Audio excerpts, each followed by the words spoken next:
Hello and welcome. This is the Star Forward Senior Solution Show. And today we have with us Vickie Owens, who's going to be telling us all about understanding Medicare Part D. Hey, Vickie, Hey there, how you doing? I'm doing well. I am really doing well. Today is it's a good day to be alive. The sun is shining and it's getting cooler, and I'm just happy. I'm I happy, can't happy, happy. I cannot wait till it gets cooler. I'm just like, oh, just let it stay cool for a little while. I sure would appreciate it. I do So appreciate the cool weather. Living in Houston definitely makes you understand that it shouldn't be summer all year round. no, it's right. I was actually talking to a client who moved to New Mexico and he said, it's cold. I said, I wish it was cold here or something, He said it was like I 42 didn't know degrees. New Mexico got cold. Yes, it does. I have family there, and they actually have seasons. Uh, they actually have the fall, winter, and summer seasons. Their springs are not that springy, but they get colder weather depending on where you are in New Mexico, whether you're up in the mountains or flatland. But they get seasons. They get seasons. So, but yeah, I just wish that Houston, Texas will get more of them, and not every other day. We get seasons, remember that. We do get seasons, but we get seasons like once a week. we have a different season like once a week. It's winter one day and, spring another day and summer most of the days. So it's just like interesting, the weather here. Getting myself adjusted. And it's been right now we're in Medicare season. Did you see how I did that? Yes, I did. Yes, I did. We're in Medicare season, open enrollment or annual enrollment Medicare season, and I know many beneficiaries are, reviewing their plans like they're supposed to, and looking at, different plans options that are out there. One of the big ones that the most important part of this time of the year is to actually um, look at your prescriptions. If you look at your prescription medications, that's the most important part of the year. Is that so? That's what we're going to talk about today. Is the I understanding have your a part. question for you if you don't mind. This just happened to me, and I'm not on Medicare yet, but I know it's coming. Okay. Um, So sometimes I will get my prescriptions, and one of the pills is a different color or a different shape or whatever, and I have to run back to the pharmacy and say, "What's the deal?" Because I know what my pills look like, and "Oh, that's just another brand. We didn't have access to that other brand right this week, but it's the same thing. Don't worry." And I thought, really? It's the same thing? Okay, well, you got to trust your pharmacist. But Not really. how does that work with Medicare? Do they increase the price, decrease the price, keep it the same? Oh, okay. As far as the type, the brands and things like that, well, it really depends because if you get medication and that's good that you noted that it was a different color or whatever. But because certain brand or certain types of medicine, it could be the same thing, but they're using a different uh, brand Manufacturer or manufacturer. Yeah, they're mm-hmm. using a different manufacturer, but it's the same medication. It's just a different manufacturer. So it might be a different color. It might be a different shape. It just really depends. A good reference to go to, I learned this is to because I use what is it WebMD. I use that site all the time, even though my doctors would tell me stop going on there. Not everything on there is not true. I'm just like, but it's still a good reference because you can go to the prescription page or the prescription drug page, and it'll allow you to put in the type of medication, and it'll pop up all the different brands or manufacturers, and it will show you the shape, the color of all the different types of that particular medication. It's pretty cool. Pretty cool because I actually had to do that with the client because her pill box, um, just to say it was chaotic, and we had medicine and we didn't know what medicine was what. Oh no, that's bad. Yeah. Yeah, it was terrible. So that's what I used as a reference to try to identify Well, medicine. my question is really about, I guess, the cost, because we're starting to talk about, looking at your medications as far as Medicare goes. Mm-hmm. Um, Well, your and- cost. Let's just talk about that real quick. As okay. far as we jump right there. Your cost is based on a tier structure. How Medicare has structured the Part D piece, prescription drug plans, or the prescription drug piece of Medicare. As I say, you can get your medication through a MAPD plan, which is a Medicare Advantage plan with prescription drugs, or you can get your medication direct, just have a prescription drug plan. And that structure stays the same no matter what plan that you have. There's going to be stage one, which is the deductible stage. Stage two is the initial coverage stage. Stage three is the donut hole. Stage four is catastrophic. So depending on where you are in your stage, in the stage piece of the structure, it's going to outline how much your medication is going to cost. Okay, in the initial coverage stage, it's a tier structure, tiers 1 through 5, tiers 1 and 2 being generic, 3 and 4 being brand, and then 5 being specialty. Okay, so Medicare has identified copays for all those tier structures except for the fifth one, which is the percentage. Okay, so depending on where, what tier your medication is in, is going to determine the cost of the medication, and all formularies are not going to be the same based on the insurance company.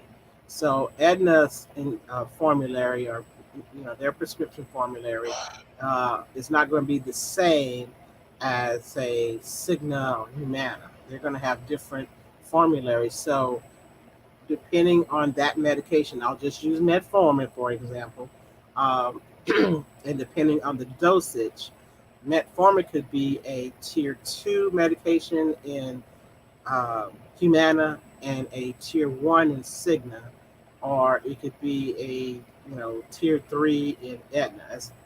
That's probably not going to happen, but I'm just saying. Thanks for confusing us even more, insurance companies. Exactly. Can't they all just have the same tiers? Well, they have the same tiers. It's just their medication, the medication within their formularies can fall in different tiers. And metformin, I use it as an example because, of course, everybody identifies who is a diabetic identifies with metformin and what it is. So that's why the medication can be a different cost based on what insurance company you have, as well as where you are as far as stages are concerned, where you are in the drug stage of your plan. Because if you're in the stage 3, you also have a different price.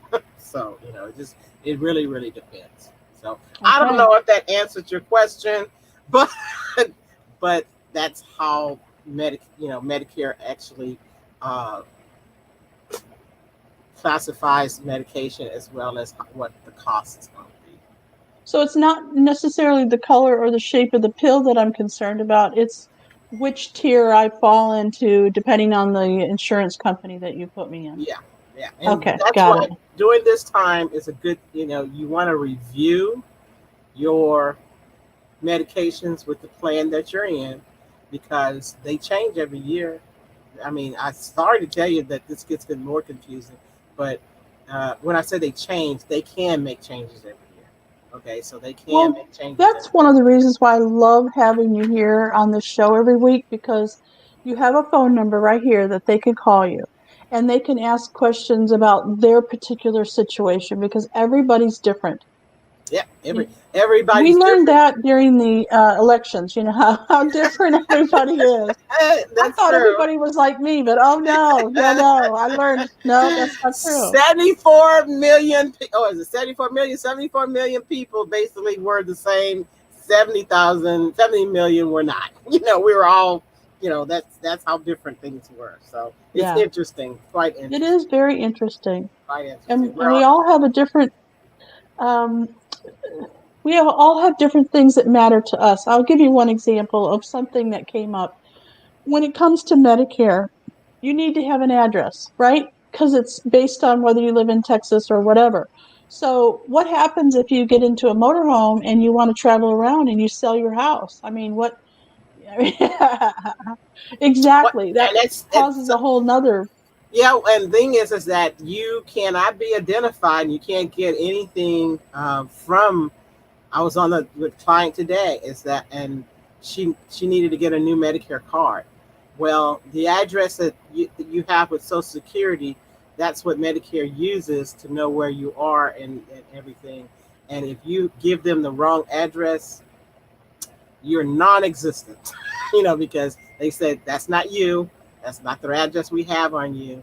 They now have where you when you call in, they have 3 security questions they're going to ask you to identify to make sure you you're you're who you say you are. Even though they have your birthday, you tell them your birthday, you tell them the Medicare card ID, and see basic and you have to have that right address, because if you don't have that address, as far as they're concerned, that's not you.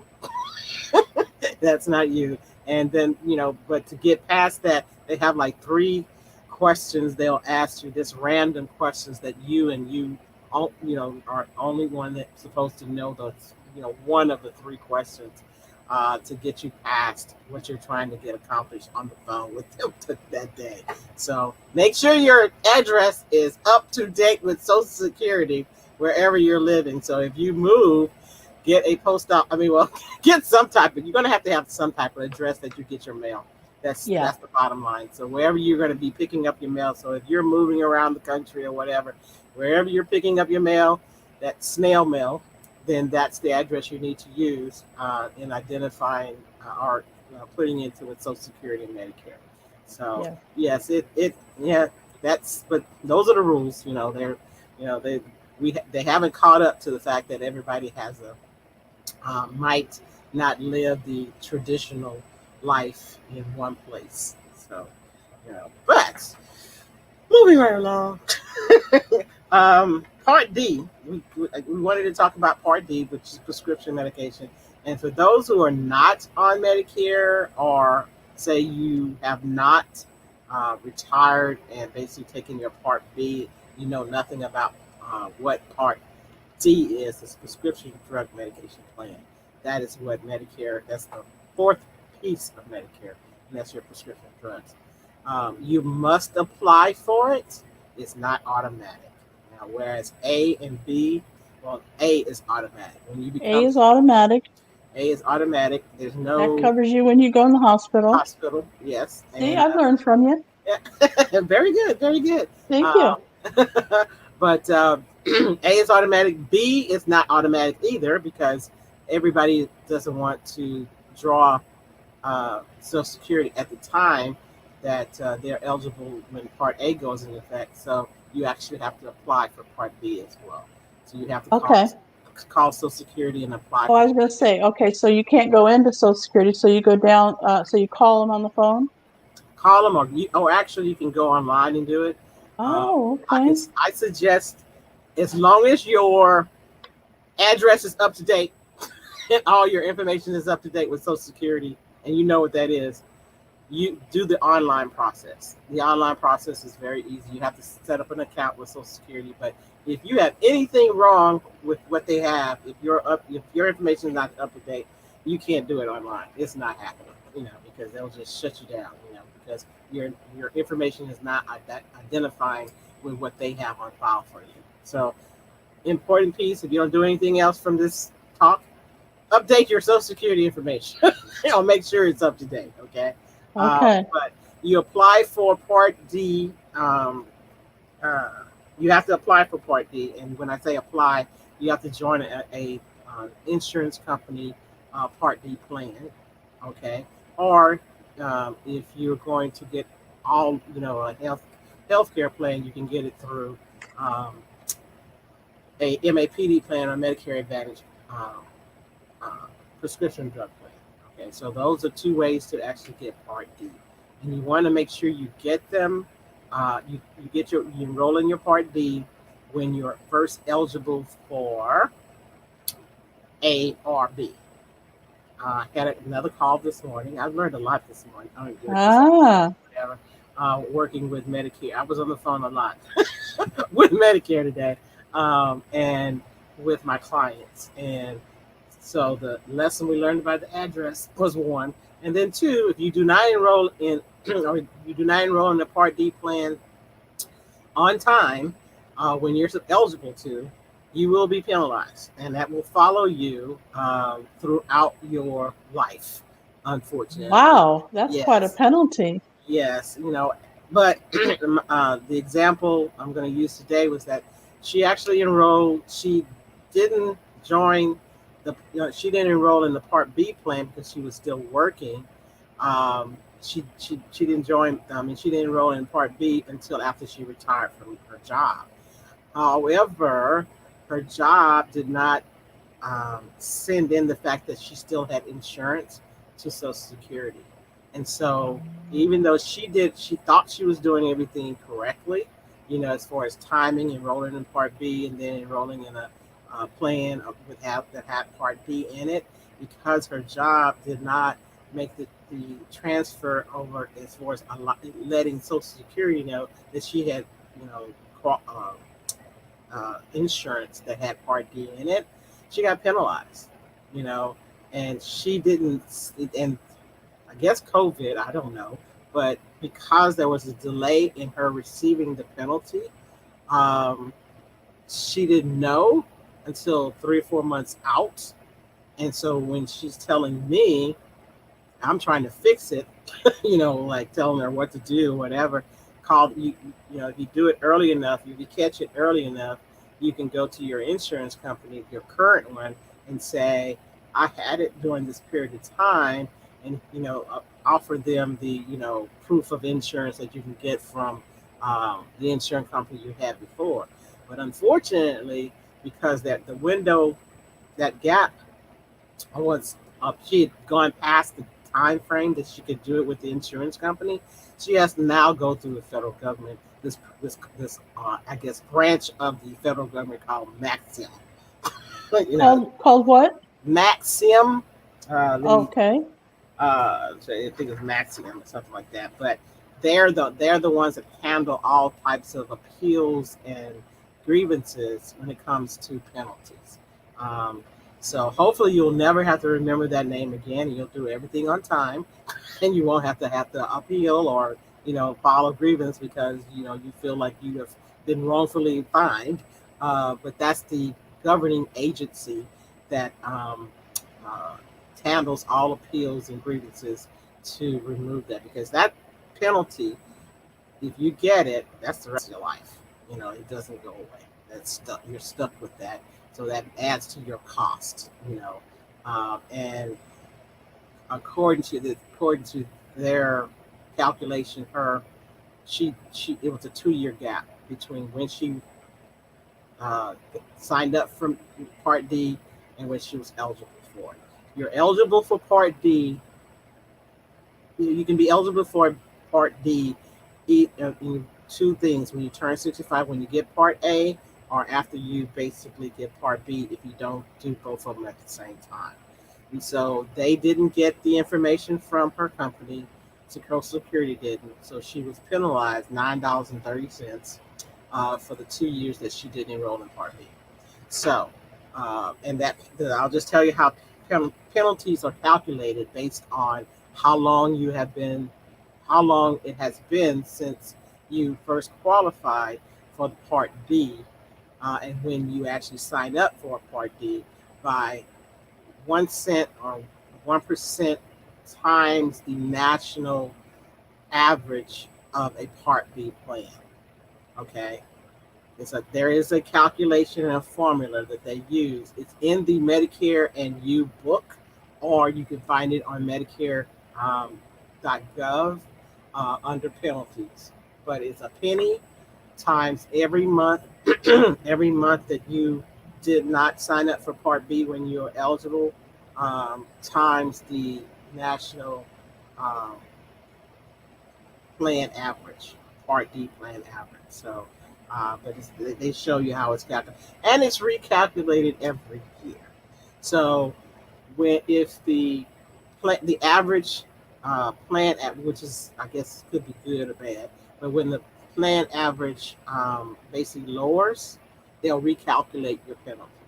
In other words, if the average was $32 in 2019, but in 2020 it is $25, they recalculate.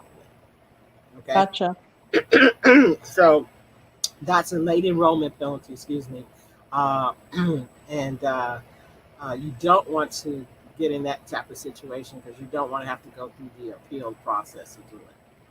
No, it sounds traumatic, and it sounds like something that you could avoid.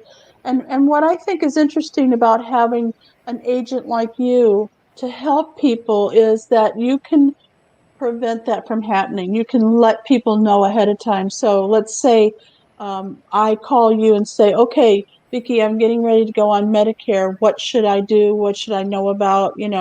You can literally fill me in because you know all the things that are going on. You've been doing this for a long time. You understand it. You probably had clients just like me, and you could say, okay, so these are the things we need to look out for. Make sure you do this, and make sure you sign up at Social Security. And I'd be like, Social Security? I thought I was signing up for Medicare. I know.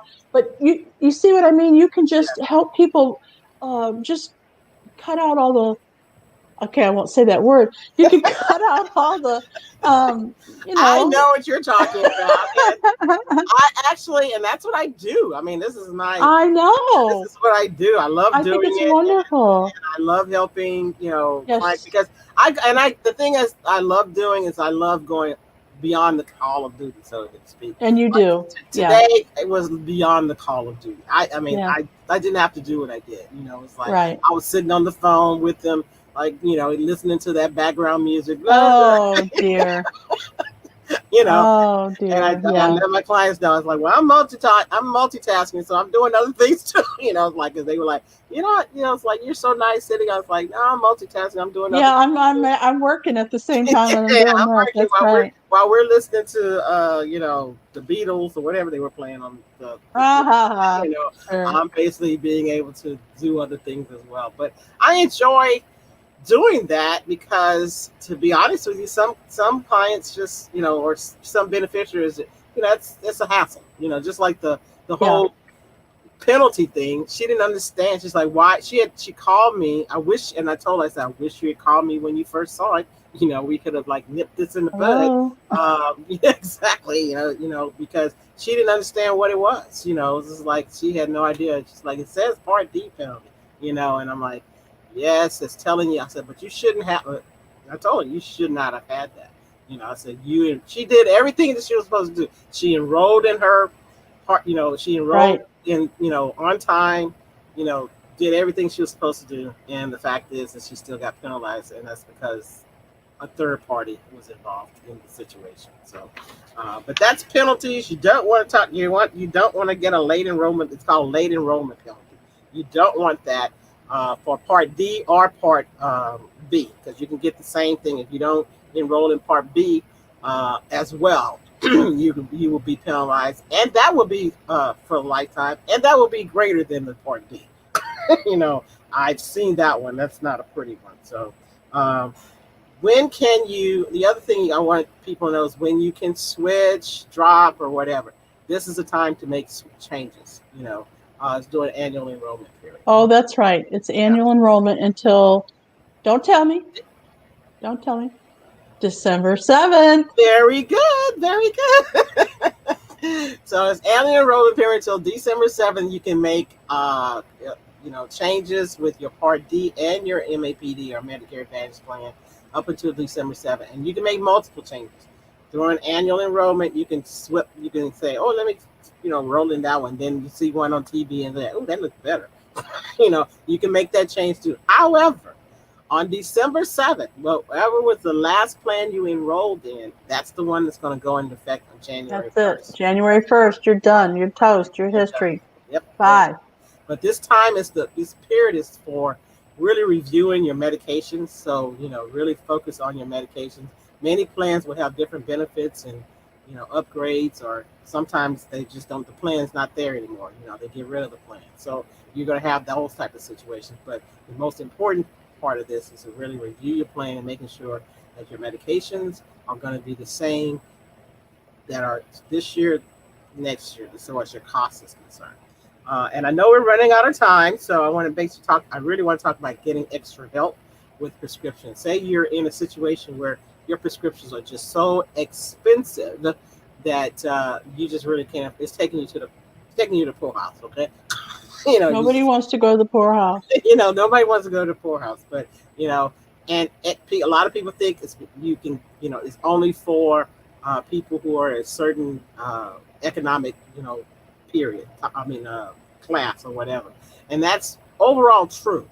However, you can again file for extra help and show your economic situation, in that it might not be the just cookie cutter line or whatever as far as how much you do make or your household is. You might have other extraordinary circumstances. So apply no matter what. Get somebody to help you, like your doctor, uh, to let them know and to write up something about your financial situation with the medication. Especially if you're on cancer medication is just out of control. So I have had experience with clients that have they basically were declined for twice, but they laid out with their doctor you know why they needed extra help because of this particular prescription, and they were given some extra help. Okay, so never say you don't qualify. You just never know what can happen, but you can get extra help. You have to go through Social Security again with applying for that. There is an extra help hotline. I don't know what it is, quote Pete, but it's on Medicare.gov. It's also in the Medicare and You book that everybody gets once a year at this time. So if you need extra help, your medications are just too high. Are you talking about the 1-800 number for Medicare questions? The 1-800 number, you can call that, exactly, but that's not where you apply. Right, but if you have questions. If you have questions, you can basically go to 1-800 Medicare, or just go to Medicare.gov online. Visit that, because there you can just type it in, extra help, and they'll send you to the link, and you can just apply. Okay, so that's a big thing. And there's a new part for 2021. There's a new piece of Part D, and it's for people who are who are diabetic. Really? Yeah, they have a plan that they have a flat amount that you can receive, or I put it like this: it's not you don't receive it, but they have a flat amount of copay for your insulin. For people who are on insulin, who are diabetic, as beneficiaries, they have a flat copay to get your insulin, and it's $35. Okay. That's new. That's new. That's a new okay. thing. And it really depends on the type of insulin. We have 10,000 types of insulin. It's the insulin pen, it's this and that or whatever.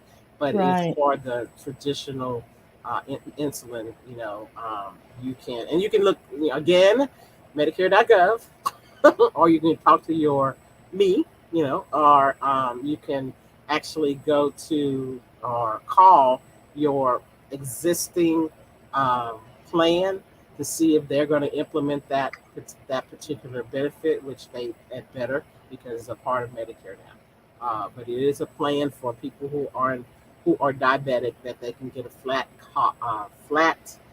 copay for their insulin. Okay.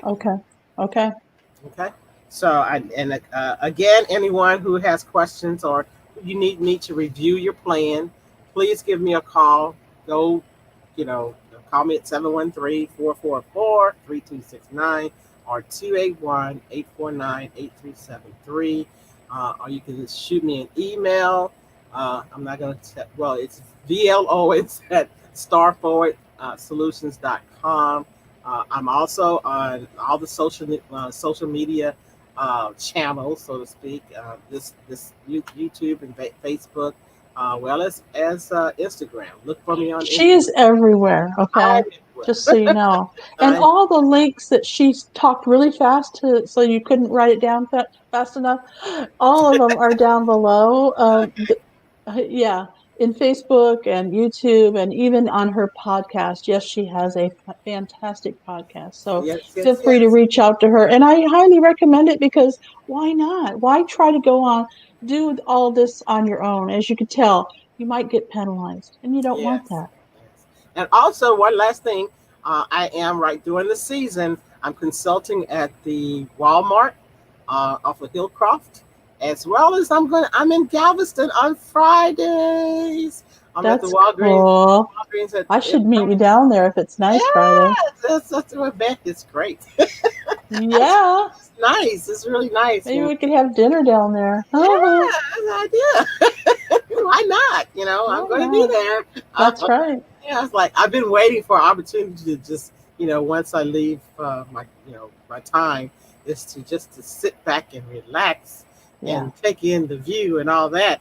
But unfortunately, I've always had, appointments and things like Yeah. that right after I leave. But Yeah. it's Well, okay. now's a busy time, but I don't want that to stop you. If you're watching this or listening to this right now, I think you really should call Vickie just to get a scheduled appointment so that you can go over your Medicare options and the different things that are happening for 2021. Because let's face it, December 7th will come very fast. We thank you for joining us today. We look forward to seeing you again next week. Vickie, thank you for all your information. You are a wealth, and we really appreciate you. Thank you. Enjoy it, enjoy it, enjoy it. And it's always wonderful to see you. Bye for now. Bye, everyone.